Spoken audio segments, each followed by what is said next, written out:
A brief story about what was happening around the world during the 1930s, after the First World War.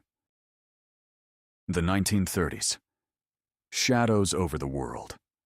The 1930s began with quiet hope. Europe still remembered the horrors of the First World War and longed for peace. People spoke of the spirit of Locarno, believing that diplomacy and agreements could restrain the ambitions of nations.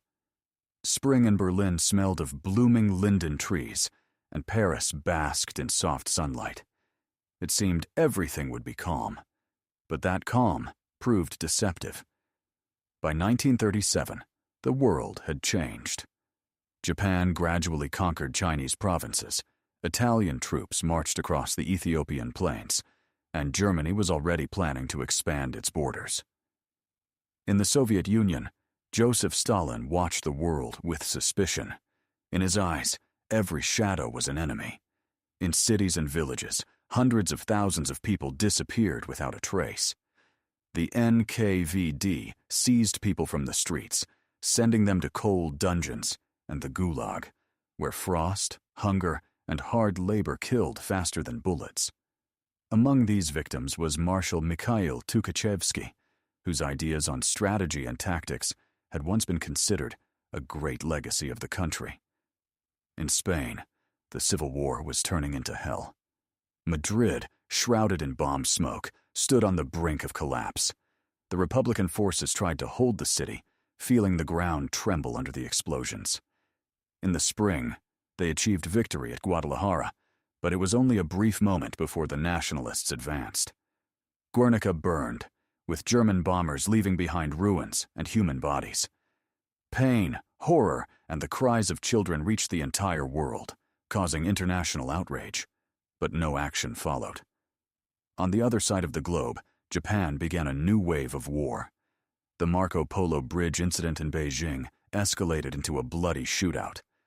The city fell, streets filled with smoke, soldiers marched over broken bridges, and residents hid in basements. The Nanking Massacre became a horrifying symbol of brutality. Streets filled with screams, looting, torture, and mass executions. Tens of thousands killed over 6 weeks. War brought not only death, but also a sense of helplessness as the world watched, doing nothing. Europe, meanwhile, was preparing for its own nightmare. The fire aboard the Hindenburg airship in New Jersey revealed the fragility of technology and ambition. In London, Neville Chamberlain dreamed of peace and compromise. In Paris, Léon Blum struggled with political instability. And in Berlin, Hitler was planning the annexation of Austria and Czechoslovakia, sensing that the time had come. And all this was happening against the backdrop of ordinary life. Families sought their roots, uncovered forgotten graves, and found old photographs that told the stories of generations long gone. My heritage helped preserve memory, bringing the past back to life. For even amid global catastrophes, life went on, and someone still dreamed, loved, and created stories that would one day be told to children. The 1930s became a time of contradictions, hope and horror, ambition and destruction, love and death. The world walked on the edge, and each day could be the last before the greatest tragedy history had ever known.